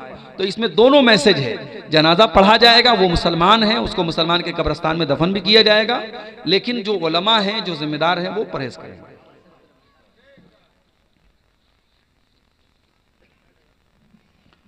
नमाज़े बाजमात मुक्तदी सूरह फातिहा के अलावा कोई सूरत पढ़े या नहीं? जरूरी तो सिर्फ सूरह फातिहा है। अगर आप इमाम के पीछे नमाज पढ़ रहे हैं तो जरूरी सिर्फ सूरह फातिहा है। अब अगर जैसे सिर्री नमाज है, जोहर की नमाज है, असर की नमाज है, तो उसमें आप इमाम के पीछे सूरह फातिहा के साथ कोई और सूरत भी पढ़ना चाहे तो पढ़ सकते हैं। लेकिन जो जहरी नमाज है, मगरिब, इशा और फजर, उसमें आपको इमाम के पीछे सूरह फातिहा पढ़ के खामोश रहना है और इमाम की तिलावत सुननी है। कादा के बाद आखिरी 2 रकातों में मुक्तदी और इमाम दोनों सूरह फातिहा के अलावा भी और कोई सूरह शामिल करें या ना करें? जो ज़्यादा राजे बात है, जो अल्लाह के रसूल सल्लल्लाहु अलैहि वसल्लम की जो आम सुन्नत थी वो यही थी कि बात की जो 2 रकातें हैं उसमें सिर्फ सूरह फातिहा पढ़ी जाए। लेकिन कभी अल्लाह के रसूल उसमें कोई सूरत भी पढ़ लेते थे तो पढ़ सकते हैं, लेकिन आम तरीका अल्लाह के नबी का यही था कि आप उसमें सिर्फ सूरह फातिहा पढ़ते थे, जो तीसरी और चौथी रकात होती है। मियाँ बीवी में से कोई ज़िना करे और फिर उनमें से किसी को पता चल जाए, उनमें से कोई एक दूसरे को अपनी गलती बता दे, तो मियाँ या बीवी उसकी वजह उस वक्त क्या करे? देखिए, शरीयत में ऐसे मौके पर अगर शौहर बीवी के ऊपर शक कर रहा है या उसने ज़िना करते हुए देखा है, मान लीजिए, या बीवी मान लीजिए इकरार ही कर लिया कि मैंने ज़िना किया है, लेकिन इस्लाम में किसी के सिर्फ इकरार कर लेने से तो मसला हल होता नहीं है, या किसी पर इल्ज़ाम लगा देने से मसला नहीं हल होता है। इस्लाम में ज़िना एक बहुत बड़ा क्राइम है और उसके लिए 4 गवाह की ज़रूरत है। तो इस्लाम में एक तरीका बताया गया लिआन का। अगर शौहर औरत पर इल्ज़ाम लगा रहा है ज़िना का और औरत इनकार कर रही कि मैंने नहीं किया है, तो ऐसे मौके पर इस्लाम में लिआन का हुक्म है। लिआन में क्या होता है कि मर्द जो है वो 5 बार कसम खाता है। 4 बार वो अल्लाह की कसम खा के कहता है कि मैं सच बोल रहा हूं, इस औरत ने गलत काम किया है, और 5वीं बार वो कहेगा कि अगर मैं झूठ बोल रहा हूं तो मेरे ऊपर अल्लाह की लानत हो। और फिर औरत भी 5 बार कसम खाएगी, 4 बार कसम खाएगी कि आदमी झूठ बोल रहा है, और 5वीं बार वो कसम खाएगी कि अगर मैं झूठ बोलूं तो मेरे ऊपर अल्लाह की लानत हो। तो ये उस सूरत में है जब शौहर बीवी पर इल्जाम लगा रहा हो और बीवी इनकार कर रही है। लेकिन सवाल में ये पूछा गया कि ज़िना किया है किसी ने, और ये बात बीवी को पता चल गई या बीवी ने किया था शौहर को पता चल गई, तो देखिए, अगर बीवी ने ये काम किया है और उसको अपनी गलती का एहसास है और शौहर उससे मोहब्बत करता है, उसको रखना चाहता है, तो उसको एक मौका देना चाहिए, उससे तौबा इस्तिग़फ़ार करवाए और आइंदा ज़िंदगी में पक्के अज़्म के साथ कि आइंदा वो ये काम नहीं करेगी, उसको अपने निकाह में रख सकता है। और इसी तरीके से अगर शौहर ने ये काम किया है और उसको भी एहसास है तो अल्लाह ताला से तौबा कर ले। और जहां तक अगर अल्लाह ताला ने आपके गुनाह पर पर्दा डाला है तो आपके अपने गुनाह की नुमाइश करने की जरूरत नहीं है। आप अल्लाह ताला से तौबा कर लीजिए, ये आपके और अल्लाह के बीच का मामला हो जाएगा और यहाँ एक दूसरे को कोई सजा देने का कोई मामला नहीं है और निकाह दोनों का बाकी रहेगा इंशाअल्लाह। क्या मरहूम के लिए कुरान खानी करना जायज है या नहीं? कुरान का सवाब किसी और को पढ़ के बख्शना, ट्रांसफर करना, इसका कोई सबूत नहीं है। आप जिंदगी में भी किसी को कुरान पढ़ के ट्रांसफर नहीं कर सकते। दुआ कर सकते हैं आप, लेकिन मैं तिलावत करूं और आपको उसका सवाब ट्रांसफर करूं, इसका कोई तरीका कुरान और हदीस से साबित नहीं। तो जब जिंदगी में साबित नहीं है तो मरने के बाद भी साबित नहीं है। मरे हुए इंसान की तरफ से आप सदका कर सकते हैं, उसकी तरफ से अगर उसका रोजा छूटा था तो रोजा पूरा करेंगे आप। अगर उसकी हज की ताकत की और उसने हज नहीं किया था या हज की ख्वाहिश थी, किसी मजबूरी की वजह से हज नहीं कर पाया, तो आप उसकी तरफ से हज कर सकते हैं। शर्त यह है कि आप अपना हज कर चुके हों। लेकिन कुरान पढ़ने का कोई सबूत नहीं है, लिहाजा कुरान नहीं पढ़ा जाएगा। वल्लाहु आलम बिस्सवाब। आदमी किसी ऐसी जगह है जहां मस्जिद नहीं और अजान की आवाज भी नहीं पहुंचती है, तो क्या आदमी वहां खुद अजान दे के नमाज पढ़ेगा? हिंदू अक्सरियत वाले इलाके में, उस सूरत में देखिए, अल्लाह के नबी की कुछ हदीसों से यह पता चलता है कि अगर इंसान सहरा में है, बयाबान में है, अकेला है, दूर दूर तक कोई नहीं है, वहां भी नमाज का टाइम है तो वो अजान दे के नमाज पढ़े। तो उस हदीस से तो यही बात समझ में आती है जो सवाल में पूछा गया कि अगर इंसान ऐसी जगह है जहां मस्जिद नहीं और अजान की आवाज नहीं आ रही है तो वहां पर वो अजान देगा और नमाज पढ़ेगा। लेकिन ये अजान देना फर्ज और वाजिब नहीं है। अगर उसकी बस्ती में आसपास में कहीं अजान हो रही हो तो काफी है, वो बगैर अजान के भी नमाज पढ़ सकता है। लेकिन अगर अजान की आवाज कानों तक नहीं आ रही तो खुद अजान दे के नमाज पढ़े तो ज्यादा बेहतर है। और अगर हिंदू अक्सरियती इलाका है और मुल्क का माहौल आप देख रहे हैं, अगर वहां अजान देने से किसी किस्म के फितने का अंदेशा है तो वो खामोशी के साथ इकामत कह करके नमाज पढ़ ले, इंशाअल्लाह कोई हरज की बात नहीं है। दुआए कुनूत के बारे में वजाहत कीजिए, हाथ उठा के कर सकते हैं या नहीं, रमजान में या गैर रमजान में? दुआए कुनूत में हाथ उठा करके भी पढ़ सकते हैं, बगैर हाथ उठाए भी पढ़ सकते हैं। अल्लाह के रसूल के सहाबा से हाथ उठा के दुआए कुनूत पढ़ना साबित है। नबी अलैहिस्सलाम से इस बारे में कोई क्लियर कोई सबूत नहीं मिलता, लेकिन सहाबा से मिलता है। लिहाजा दोनों तरीका जायज़ है। अगर इंसान हाथ बांधे बांधे भी दुआए कुनूत पढ़ना चाहे पढ़ सकता है और हाथ उठा के पढ़ना चाहे पढ़ सकता है। लेकिन वितर की जो दुआए कुनूत है उसमें रुकू के पहले ज्यादा बेहतर है, रुकू के बाद भी पढ़ सकता है लेकिन रुकू के पहले ज्यादा बेहतर है। वल्लाहु आलम। क्या बीवी से 3 तलाक देने के बाद फिर शादी कर सकता? अगर 3 तलाक एक साथ दिया है तो वो एक मानी जाएगी। अगर 3 तलाक तलाक तलाक तलाक ऐसे जो हमारे आमतौर से लोग बोल देते हैं तो वो एक तलाक मानी जाएगी। अगर इस तरीके से तलाक दिया है तो 3 पीरियड आने के पहले पहले उस औरत से इंसान रुजू कर सकता है। और 3 पीरियड अगर गुजर गया है, 3 बार औरत को हैज आ गया और शौहर ने रुजू नहीं किया तो दोबारा उसी औरत से वो निकाह कर सकता है। नया निकाह करेगा, नया मेहर होगा, मगर एक तलाक वो दे चुका है, अब आइंदा कभी वो बीवी को तलाक देगा तो वो दूसरी मानी जाएगी। लेकिन अगर 3 अलग अलग टाइम में तलाक दिया है, एक बार तलाक दिया फिर रुजू कर लिया, फिर कभी तलाक दिया फिर रुजू किया, फिर तीसरी तलाक देने के बाद दोबारा फिर वो दोनों मियां बीवी शादी नहीं कर सकते।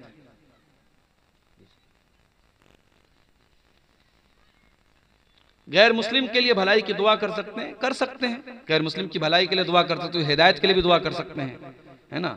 उसके लिए सिर्फ मगफरत की दुआ नहीं कर सकते। जब तक वो गैर मुस्लिम है मगफरत की दुआ नहीं करेंगे। उसकी हिदायत के लिए, उसकी भलाई के लिए।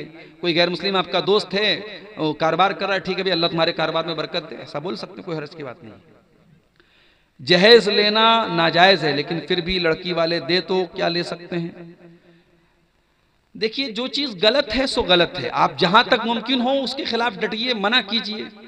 और नाजायज तो नहीं इसको उलमा कहते हैं, जहेज लेना कोई नाजायज नहीं है, बस ये एक ऐसी रस्म है, रिवाज है जिसकी वजह से शादी एक बोझ बन गई, खासतौर से लड़की के बाप के लिए। तो आप अगर ले रहे हैं, डिमांड कर रहे हैं तो बहुत गलत है। और अगर आपने इनकार किया और फिर भी लड़की का बाप दे रहा है और आपने ले लिया है तो ये हराम और नाजायज नहीं है। लेकिन अगर इसी तरीके से हर आदमी लेता रहेगा तो बंद कैसे होगा? इसलिए जहां तक मुमकिन हो इसका विरोध करना चाहिए और नहीं लेना चाहिए। वजू की हालत में नाखून काटने से वजू टूटता है या नहीं? नहीं, नाखून काटने से वजू नहीं टूटता। मियाँ बीवी पूरे नंगे हो करके आपस में मुलाकात कर सकते हैं, कोई हरज की बात नहीं है, लेकिन पर्दे का एहतमाम का तकाजा यह है कि इंसान मुकम्मल तरीके से बिल्कुल बेलिबास ना हो।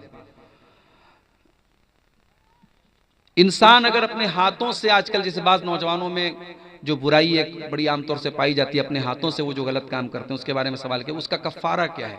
उसका कोई कफ़ारा नहीं है। इंसान अल्लाह ताला से तौबा इस्तिग़फ़ार करे और आइंदा इस काम के न करने का पक्का इरादा करे, बस यही इसका कफ़ारा है।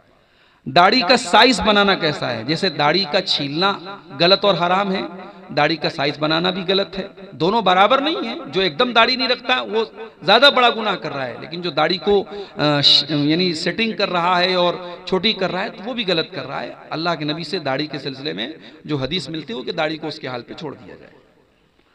नमाज की हालत में उंगली चटकाना कैसा है? गलत है, मना किया गया हदीस में। एक रकात वाली वित्र की नमाज में सूरह फातिहा के बाद कितनी सूरत पढ़नी चाहिए और कौन कौन सी? सूरह फातिहा के बाद आप कोई भी सूरत पढ़ सकते हैं एक रकात वाली वितर में। बेहतर है कि आप सूरह इखलास पढ़ लें, कुल हुवल्लाहु अहद, जो अल्लाह के नबी तीसरी रकात में पढ़ते थे, वही एक रकात में आप वही पढ़ लीजिए। और आपको इख्तियार है, आप चाहें तो उसके अलावा भी कोई सूरत पढ़ सकते हैं।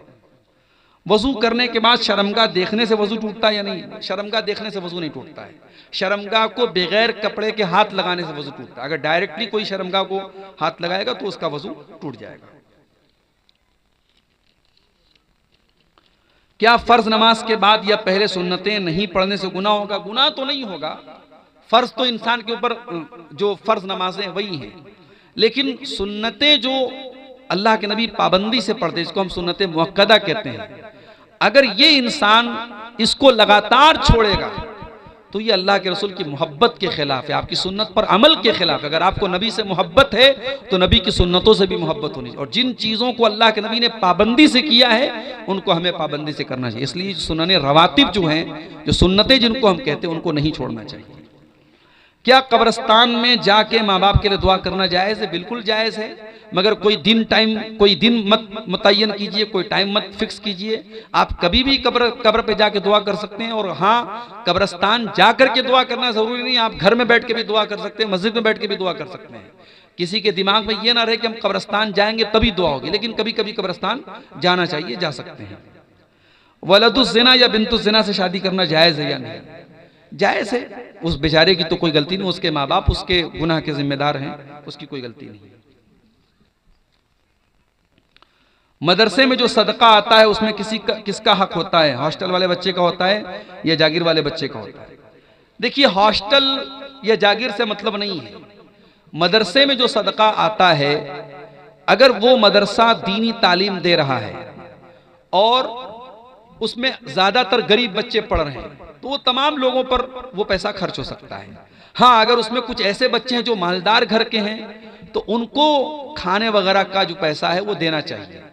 बाकी मदरसे की पढ़ाई पर, बच्चों के तालीम पे जो पैसा खर्च हो रहा है तो सदका का पैसा खर्च हो सकता है, कोई हरज की बात नहीं है। ज़कात का पैसा भी उस पर खर्च हो सकता है, क्योंकि अल्लाह ताला ने ज़कात के जो मसारिफ बयान किए हैं उसमें एक वफ़ी सबीलिल्लाह भी है।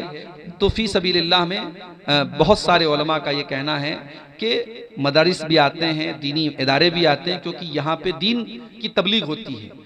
तो दावत और तबलीग के ताल्लुक से जितनी चीज़ें हैं वो सब फ़ी सबीलिल्लाह में आती हैं, लिहाजा उस पर सदका और ज़कात की रकम खर्च कर सकते हैं। क्या अपनी कमाई से अपना अकीका दे सकते हैं? अगर माँ बाप ने किसी वजह से नहीं किया तो आप दे सकते हैं, कोई हर्ज की बात नहीं है। क्या बकरा के बदले में कोई बड़ा जानवर दे सकते हैं? कुछ उलमा ने इजाज़त दी है बड़े जानवर की, लेकिन कोई मजबूत दलील नहीं है उसकी। हदीसों से जो बात साबित है वो छोटे जानवर की साबित है, लिहाजा बेहतर और औला यही है कि इंसान छोटे जानवर का, भेड़ा हो या बकरा हो, उसी का अकीका दे। बड़े जानवर के अकीका का कोई मजबूत दलील उसकी मिलती नहीं है। गाँव में फितरा इकट्ठा करके नमाज अदा करने के बाद तकसीम करते हैं, क्या ये सही है? कुरान और हदीस की रोशनी में जवाब दें। बेहतर ये है कि आप उसको नमाज के पहले ही तकसीम कर दें, इसलिए कि अल्लाह के नबी ने बड़ी सख्ती के साथ कहा है कि फितरा जो है वो हमें ईद की नमाज के पहले पहले निकालना है, और आप उसको जमा करके बाद में तकसीम करें तो ये मुनासिब बात नहीं है। उसको जो भी हकदार है पहले ही वहां दे देना चाहिए, चाहे वो इस्तेमाल बाद में करे, लेकिन दे देना चाहिए उसको पहले ही। नमाज जनाजा में तकबीर के साथ रफुल यदैन करें या ना करें? दोनों साबित है। जनाजे की नमाज में आप तकबीर के साथ रफुल यदैन कर भी सकते हैं, नहीं भी कर सकते हैं, दोनों का सबूत मिलता है। पहला बच्चा और दूसरे बच्चे के बीच में अगर 1 साल 2 साल का वक्त लिया जाए तो उसका हलाल तरीका क्या है?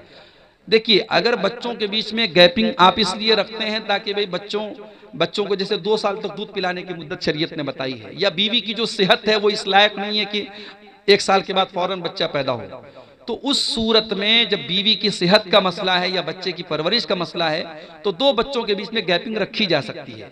उसमें वो तमाम तरीके अपनाए जा सकते हैं जिसमें हमल को जाया ना किया जा रहा। अगर हमल प्रेगनेंसी होने के बाद, गर्भ धारण होने के बाद उसको डिस्ट्रॉय किया जाता है तो वो गुनाह है, हराम है। उसके पहले के जो प्रोसेस हैं, आप लोग समझदार हैं, डॉक्टरों से मिल करके मशवरा करके आप उस पर अमल कर सकते हैं, उसमें कोई हर्ज की बात नहीं है। लेकिन कोई परमानेंट तरीका जैसे नसबंदी होती है परमानेंट, वो हमेशा के लिए बच्चा बंद हो जाता है, तो वो चीज कराना जायज नहीं है। इल्ला ये कि औरत बहुत क्रिटिकल सिचुएशन में हो, डॉक्टरों ने कह दिया हो कि अब आगे अगर बच्चा होगा तो इसकी जान को खतरा है, तो उस सूरत में ऑपरेशन वगैरह कराया जा सकता है। कब्रिस्तान में जूता पहन करके नमाज क्या है? नमाज या मिट्टी देने जाना कैसा है? जा सकते हैं। अल्लाह के रसूल के दौर में लोग जूता पहन के कब्रिस्तान में जाते थे, लेकिन जूता पहनकर कब्र पे चलना ये मुनासिब बात नहीं। अगर आपके कब्रिस्तान में कब्र और बीच का रास्ता अलग अलग नहीं है तो बचना चाहिए। कब्र के ऊपर अल्लाह के नबी ने मुर्दों का भी वैसे एहतराम करने का हुक्म दिया है जैसे जिंदों का एहतराम करना है। तो किसी की कब्र पे आप जूता पहन के चलें, ये मुनासिब बात नहीं है।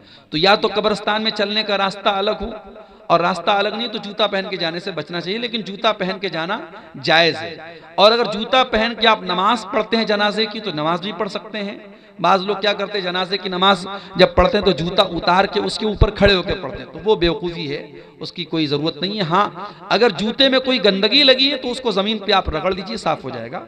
आप जूते को पहन के नमाज पढ़ सकते हैं। अगर बीवी को मजाक में या गुस्से में कहे कि तुझको तलाक दे दिया तो क्या तलाक पड़ जाएगी? हो जाएगी तलाक। गुस्से में या मजाक में भी तलाक देने से तलाक हो जाएगी, लेकिन जैसा कि मैंने कहा कि एक बार में एक ही तलाक होगी। ठीक है, हो गए सारे सवाल। चलिए, अल्लाह ताला हम सबको नेक अमल अच्छी समझ की तौफीक अता फरमाए। रब्बुल आलमीन हमें कहने